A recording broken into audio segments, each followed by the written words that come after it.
नमस्कार मित्रांनो, स्वागत आहे तुमचं कन्सेप्ट क्लासेसमध्ये. आज आपल्याला हीट आणि ऑप्टिक्स हा चॅप्टर बघायचा आहे. चला तर मग सुरू करूया.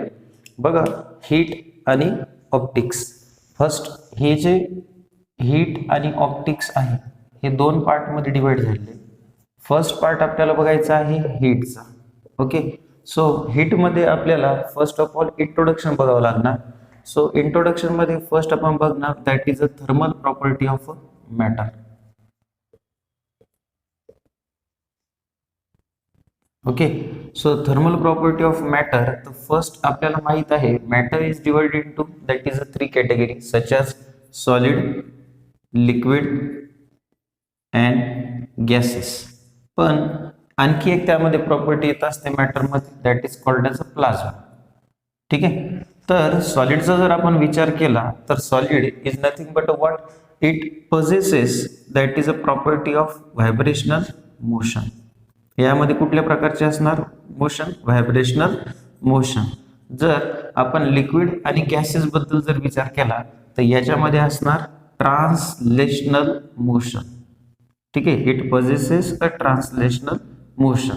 आता ट्रान्सलेशनल मोशन म्हणजे काय की एक आता इन्क्लाइंड प्लेन आपण जर कन्सिडर केलेला आहे. ठीक आहे, याच्यामध्ये अँगल आहे थिटा.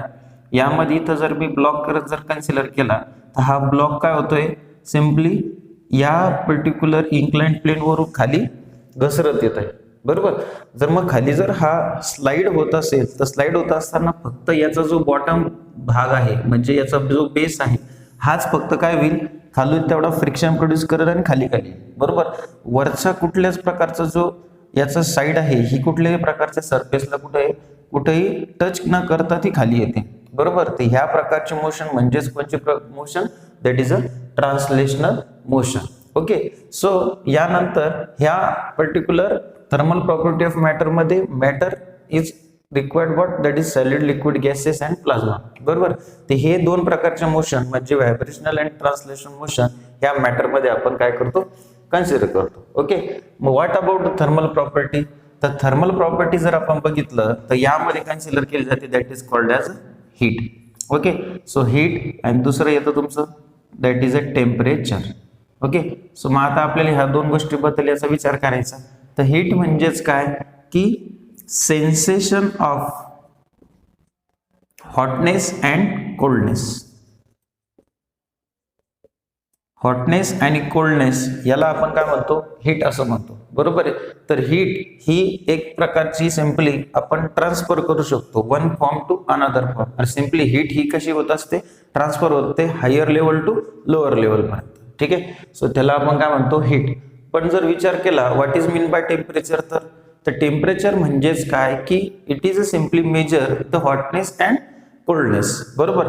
तर मग आपण टेम्परेचर कशामध्ये मोजतो, तर डिग्री केल्विन मध्ये मोजतो. बरोबर. आणि जर आपण हीट जर म्हटलं तर हीट ही काय होत असते, फार मोठ्या प्रमाणात जनरेट होत असते. म्हणजे ही लार्ज अमाऊंट मध्ये हीट क्रिएट होत असते. टेम्परेचर हे आपण प्रोड्यूस करू शकतो but it is in the simply nominal form. बरोबर. तर हीट ही प्रोड्यूस केल्या जात असते फार जास्त प्रमाणामध्ये आणि त्याला याच्यामध्ये आपण एक हीट आणि टेम्परेचर मधला हा फरक आपण सांगू शकतो. तर हे हीट आणि टेम्परेचर मेजर केलं जातं with the help of what, thermometer.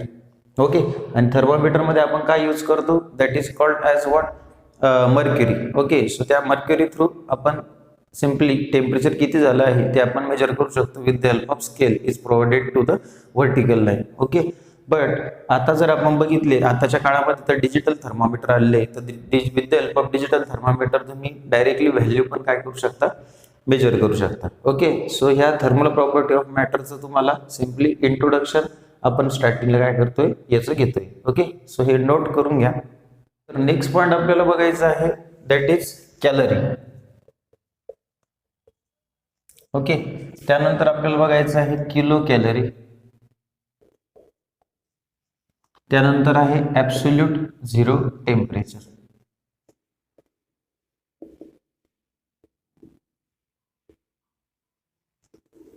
ठीक आहे, सो कॅलरी म्हणजे काय. आता calorie is nothing but what की amount of temperature it is increase by आपल्याला एका पर्टिक्युलर गोष्टीचं तापमान वाढायचं, ते तापमान 1 ग्रॅम ऑफ वॉटर, 1 ग्रॅम पाणी घ्यायचंय, त्याचं टेम्परेचर किती झालं पाहिजे 1 डिग्री सेल्सिअसने आपल्याला वाढवण्यासाठी लागलेलं टेम्परेचर म्हणजेच आपण त्याला काय म्हणू, दॅट इज अ कॅलरी. ठीक आहे. तर कॅलरीचं युनिट काय असतं, it is in the form of joule. आणि 1 कॅलरी म्हणजे किती जूल, तर 4.186 जूल म्हणजे किती असतं 1 कॅलरी. ठीक आहे. 1 ग्रॅम पाण्याचं तापमान इन्क्रीज करण्यासाठी 1 डिग्री सेल्सिअस आपण हे तापमान त्याचं वाढवलं पाहिजे, त्याला आपण म्हणतो calorie. Okay. So 1 calorie is equals to 4.186 joule. तर किलो कॅलरी म्हटलं तर किलो म्हटलं तर किती घेणार आपण, दॅट इज 10⁻³ 10⁻³ म्हणजेच किती 1000. म्हणजेच इथं सुद्धा आपण तेच करणार की amount of temperature increase by 1 gram of water by 1 degree Celsius. बरोबर. पण याच्यामध्ये 1 किलो कॅलरी म्हणजे याचा प्रकार हा वाढणार. 1 किलो कॅलरी म्हणजेच किती, आपल्याकडे 1 कॅलरी म्हणजे 4.186 होतं. बरोबर. 4.186 ला कितीने मल्टिप्लाय करणार 1000 म्हणजे किती होणार 4186 जूल. ओके. सो याला काय म्हणणार आपण 1 किलो कॅलरी. ठीक आहे.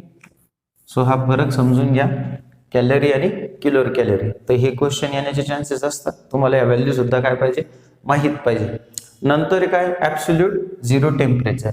हे ॲब्सोल्यूट झिरो टेम्परेचर म्हणजेच काय की टेम्परेचर अशा प्रकारचं टेम्परेचर ज्याच्यामध्ये प्रेशर आणि तुमचा व्हॉल्यूम हा काय पाहिजे इज इक्वल टू 0 पाहिजे. अशा प्रकारच्या टेम्परेचरला आपण ॲब्सोल्यूट झिरो टेम्परेचर असं म्हणतो. The temperature at which pressure and volume is absolutely what 0 is called as absolute zero temperature. ठीक आहे. सो याआधी आपण बघितलं टेम्परेचर आणि हीट मधला फरक.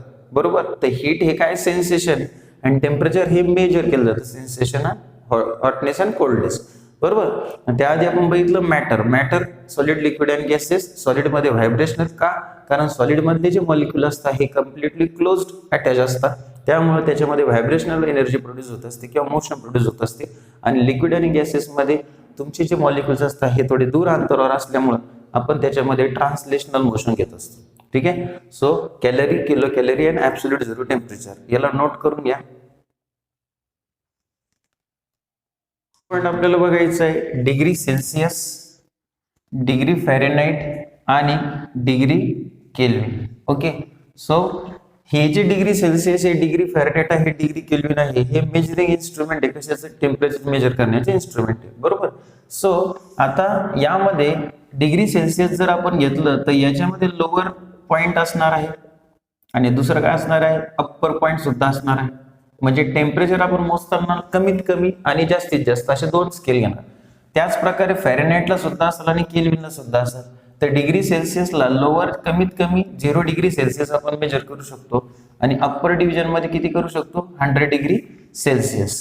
तर फॅरेनहाइट मध्ये जर विचार केला तर लोअर पॉइंट असतो तुमचा दॅट इज 32 डिग्री सेल्सिअस आणि हायर पॉइंट असतो 212 डिग्री सेल्सिअस. ठीक आहे. त्यानंतर डिग्री केल्विन जर म्हटलं तर येतं 273 डिग्री केल्विन. लक्षात घ्या हे मायनस नाहीये. ठीक आहे. इट्स अ पॉइंट, हे पॉइंट घ्यायचे आपल्याला. आणि त्यानंतर मॅक्सिमम किती असतं 373 डिग्री केल्विन. तर आता लक्ष द्या याच्यामध्ये 0 पासून 100 पर्यंत आहे. बरोबर. 0 to 100 आहे. म्हणजे याच्यामध्ये नंबर ऑफ डिव्हिजन जे असतील स्केलवर ते ह्या किती असणार आहे 100 नंबर ऑफ डिव्हिजन स्केलवर. ठीक आहे. आता याच्यामध्ये तुम्ही जर 212 वजा जर 32 केले तर तुम्हाला किती मिळणार 180 डिग्री. बरोबर. किंवा 180 सॉरी 180 हे काय झालं तुमचे नंबर ऑफ डिव्हिजन. पण कशामध्ये it is a degree Fahrenheit. आणि जर डिग्री केल्विन जर घेतलं तुमचं तर किती येत आहे की 373 मायनस 273 पुन्हा 100. बरोबर. तर 100 नंबर ऑफ डिव्हिजन हे कशावर असणार यांच्या स्केलवर असणार. तर याला आपण सांगू शकतो की number of division on the what scale. Right. तर पहिले लोअर अप्पर त्यानंतर स्केल. तर लक्षात या डिग्री सेल्सिअसला 0 डिग्री टू 100 डिग्री, डिग्री फॅरेनहाइटला 32 टू 212, त्यानंतर डिग्री केल्विनला 273 टू 373. ठीक आहे. तर याच्यामध्ये 100 आणि याच्यामध्ये सुद्धा 100, पण जे मधलं फॅरेनहाइट असेल त्याच्यामध्ये नंबर ऑफ डिव्हिजन किती असणार 180.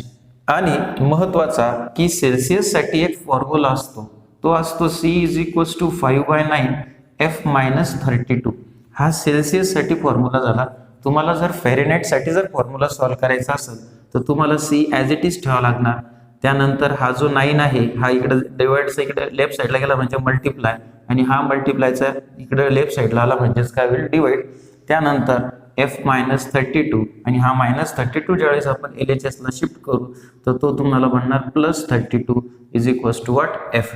म्हणजे हा फॅरेनहाइट साठी फॉर्म्युला आणि हा डिग्री सेल्सिअस साठी फॉर्म्युला, बरोबर. तर स्केल ज्यावेळेस तुम्ही घेशाल तर स्केलमध्ये नंबर ऑफ डिव्हिजन याच्यामध्ये किती घेणार 100, आणि याच्यामध्ये किती घेणार 180, आणि याच्यामध्ये पुन्हा किती 100.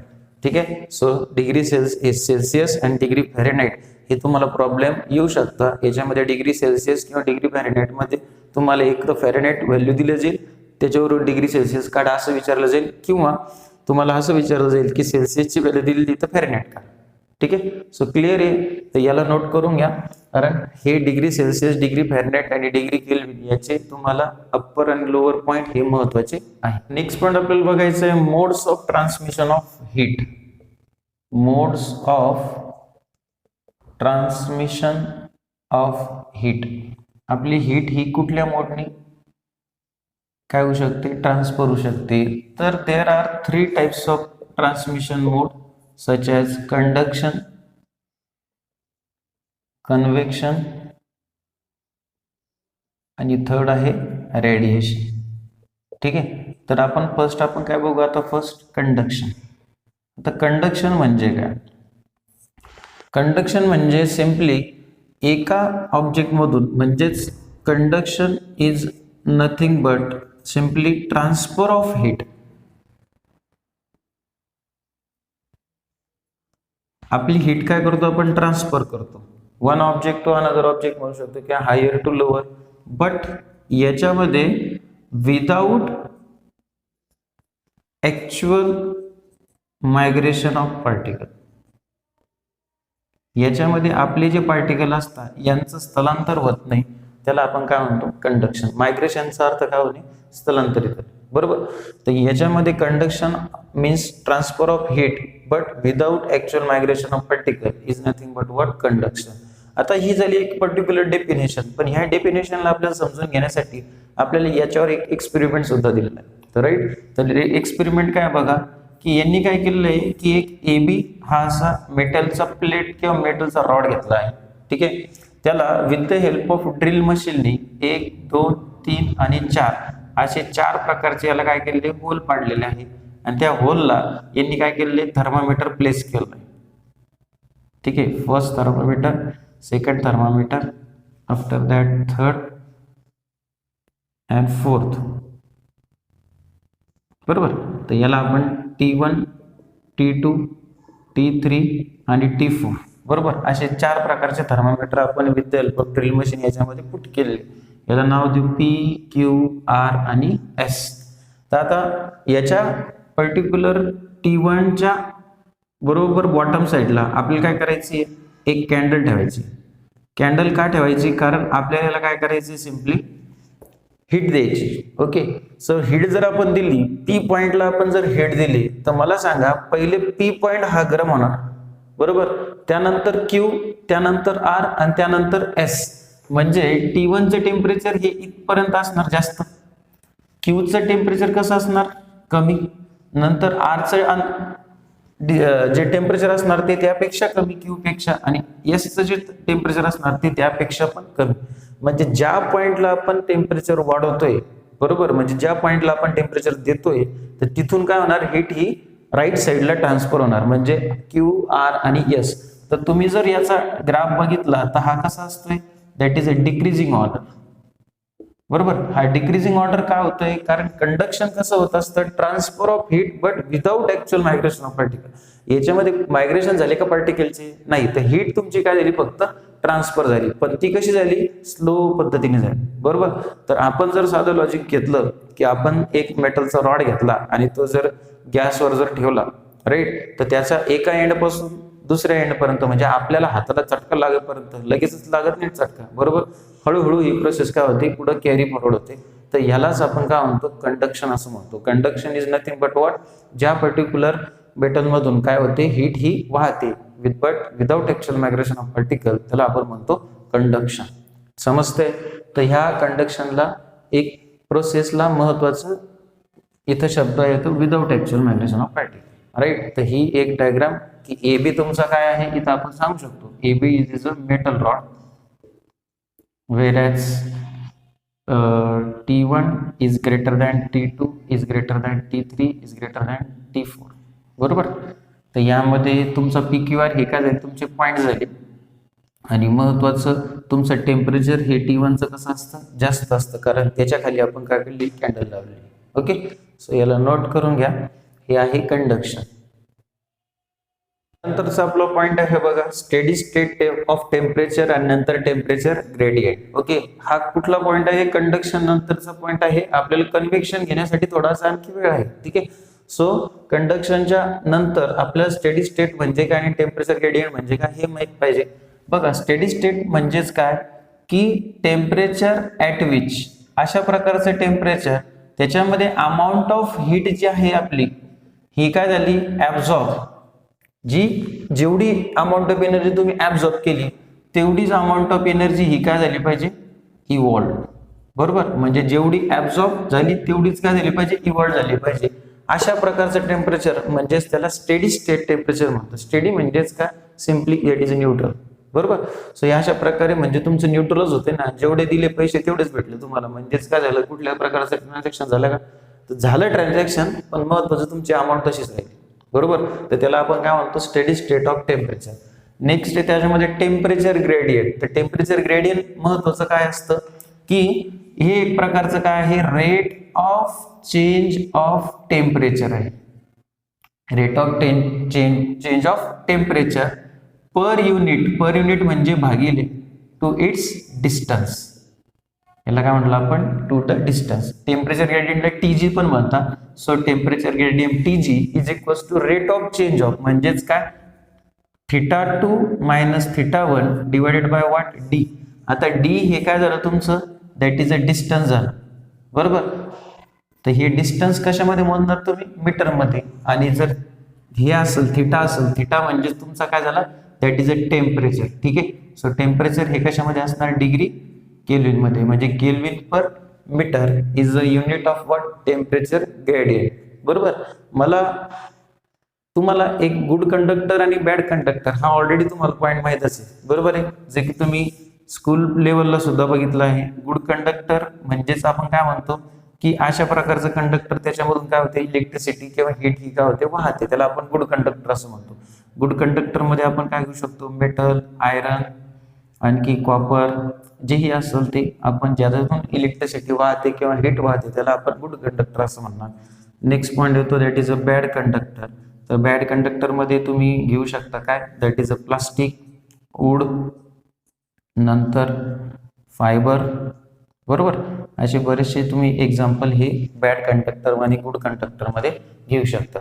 तर कंडक्शन नंतरचा हा स्टेडी स्टेट टेम्परेचर, त्यानंतर टेम्परेचर ग्रेडियंट, गुड कंडक्टर आणि बॅड कंडक्टर.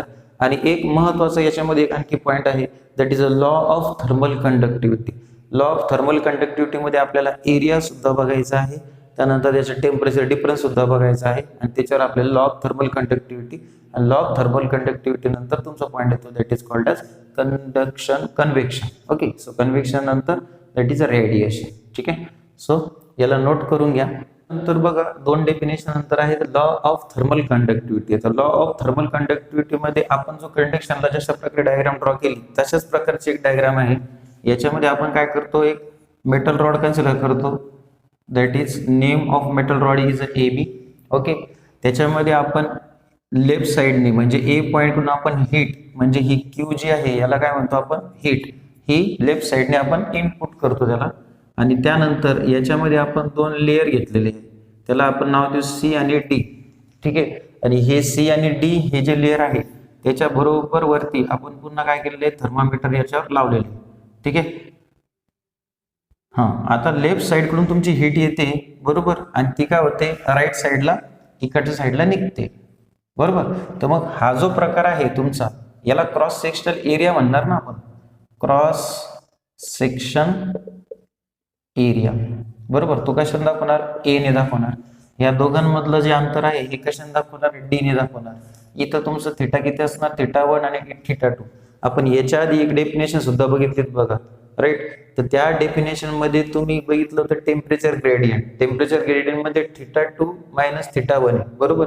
तर इथं θ1 हा सी जवळ आहे आणि θ2 हा म्हणजे हीटच्या जवळ आहे आणि डी हा हीटच्या थोडासा दूर आहे, म्हणजे याचं टेम्परेचर थोडंसं कमी जास्त असणार, बरोबर.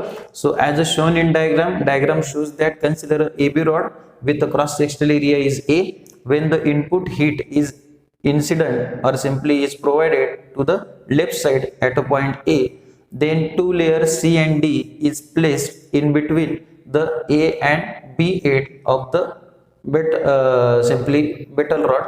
At that time Q1 and Q2, these are a two thermometer which is placed at a layer C and D.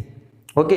जर आपण हीट ही जर प्रोव्हाइड केली म्हणजे जो क्यू आहे हा डायरेक्टली प्रोपोर्शनल कोणासोबत असेल? पहिले एरिया. जेवढा तुमचा एरिया असेल तेवढंच तुमचं काय पडणार? तिथून हीट जाणार आहे. एरिया जर छोटा असेल तर हीट पण तुमची काय होईल? छोटीच जाईल, बरोबर. तर त्यामुळे जी हीट आहे ही डायरेक्टली प्रोपोर्शनल कोणासोबत असेल? एरिया सोबत. दुसरं, थिटा किंवा Q is directly proportional to its time T.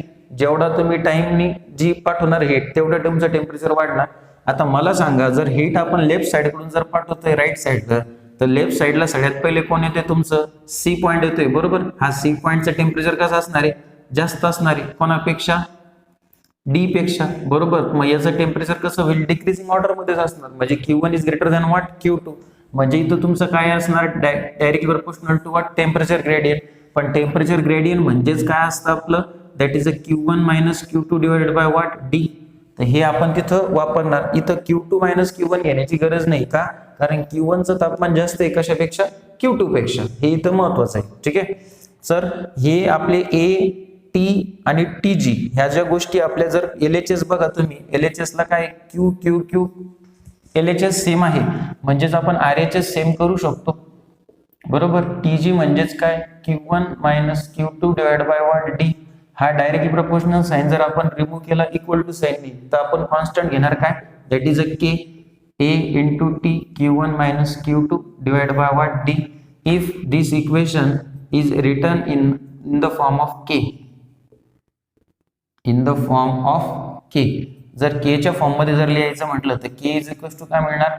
Q into हा डिवाइडचा डी इकडे मल्टिप्लायला, आणि हे मल्टिप्लायचं सगळं कशाला जाईल? डिवाइडला जाईल. Q1 θ1 minus θ2. समजतंय? सो याच्यामध्ये तुमचं θ1 कसा झाला? हा ग्रेटर झाला कशापेक्षा? θ2 पेक्षा, बरोबर. सो हे इक्वेशन कशाचं आहे? लॉ ऑफ थर्मल कंडक्टिव्हिटी, जे की कंडक्शनच्या नंतर म्हणजे त्याच्यामधलाच पॉइंट आहे. आपण स्टेडी स्टेट टेम्परेचर बघितलं, टेम्परेचर ग्रेडियंट बघितलं, गुड कंडक्टर बॅड कंडक्टर, आणि त्याच्यातला हा law of thermal conductivity. Okay. So याला नोट करून घ्या. याच्यामध्ये थिटा लेफ्ट साइडने म्हणजे हीट आपण पाठवतोय आणि ती राईट साइडला ज्यावेळेस निघणार तर सीचा टेम्परेचर जास्त असणार कशापेक्षा? डी पेक्षा, ठीक आहे. सो याला नोट करून घ्या. नेक्स्ट आपल्याला पॉईंट बघायचा आहे दॅट इज अ कन्व्हेक्शन, आणि त्यानंतर बघायचं आहे रेडिएशन. व्हिडिओला पॉज करून जरी तुम्ही लिहू घेऊ शकता.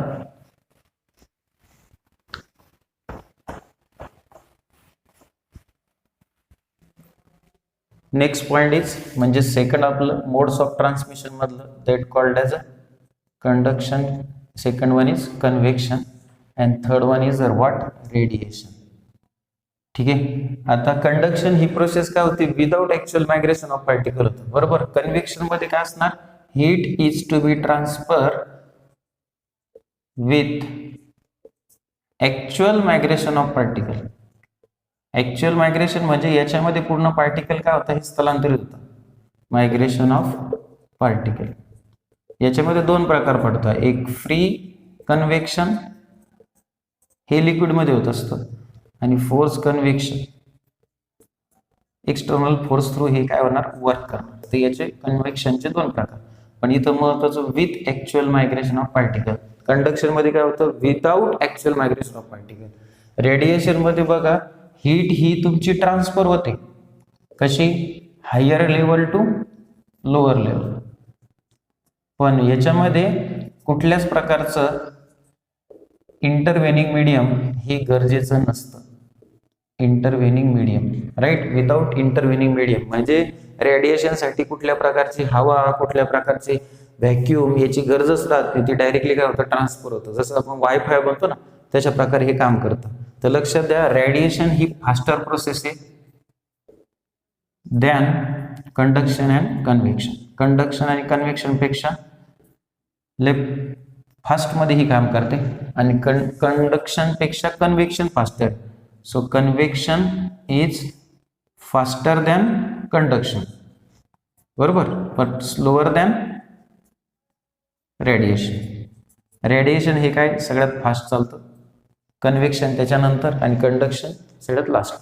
ठीक आहे. सो अशा प्रकारे आपला स्टार्टिंगचा जो हिटचा पॉइंट आहे. आणखी आहे याच्यामध्ये Boyle's law, Charles law. Okay. So ते आपण नेक्स्ट लेक्चरला काय करू, याला कंप्लीट करू. सो आजच्या लेक्चरमध्ये आपण काय बघितलं, तर आपण बघितलं थर्मल प्रॉपर्टी ऑफ मॅटर, जे की हिटचा जो महत्वाचा जो पॉइंट होता. ओके. सो त्यामध्ये आपण बघितलं की जे सॉलिड आहे, बरोबर, ते सॉलिड याच्यामध्ये व्हायब्रेशनल मोशन असते, तर लिक्विड आणि गॅसेसमध्ये ही ट्रान्सलेशनल मोशन असते. त्यानंतर आपण बघितलं सिम्पली हीट आणि टेम्परेचर यामधला फरक, की sensation of hotness and coldness आपण त्याला म्हणतो, त्याला आपण म्हणतो simply called as heat, and temperature म्हणजे मेजर ऑफ टेम्परेचर. त्याच्यानंतर आपण बघितलं कॅलरी म्हणजेच 1 ग्राम पाणी त्याचं 1 डिग्री सेल्सिअसने आपण जसं तापमान वाढवलं तर त्याला आपण कॅलरी असं म्हणणार. 1 कॅलरी इज 4.186 जूल. त्याप्रमाणे 1 किलो कॅलरी म्हणजेच 4186 जूल, बरोबर. त्यानंतर आपण बघितलं मोड्स ऑफ ट्रान्समिशन, त्याच्यामध्ये डिग्री सेल्सिअस, डिग्री फॅरनहाइट आणि डिग्री केल्विन.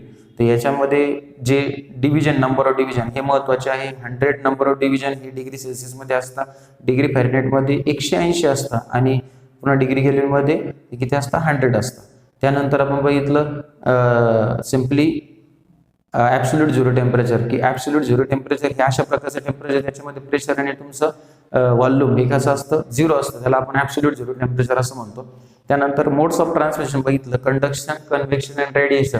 पण कंडक्शनमध्ये थर्मल, आणखी आपण त्याच्यामध्ये बघितलं स्टेडी स्टेट टेम्परेचर, त्यानंतर टेम्परेचर ग्रेडियंट, आणि महत्वाचं काय जे आपण थर्मल कंडक्टिव्हिटी बघितलं, ज्याच्यामध्ये Q1 हा मोठा होता Q2 पेक्षा. तर हे कंटेंट महत्वाचे आहे एक्झामच्या दृष्टिकोनातून. रेडिएशन ही प्रोसेस कशी असते, थोडी फास्ट असते, कशापेक्षा, कन्व्हेक्शन पेक्षा. आणि महत्वाचं की व्हिडिओ जर आवडला असेल तर तुम्ही लाईक, शेअर आणि सबस्क्राईब करायला विसरू नका. तर नेक्स्ट व्हिडिओचे तुम्हाला अपडेट त्यामुळं लगेचच मिळतील. सो नेक्स्ट व्हिडिओमध्ये आपण बघणार आहोत याच्यामध्ये बॉयल्स लॉ, चार्ल्स लॉ म्हणजेच जो की हिटचा थोडासा रिमेनिंग राहिलेला पार्ट आहे तो. त्यानंतर आपण बघणार आहोत ऑप्टिक्स. ठीक आहे. So thank you.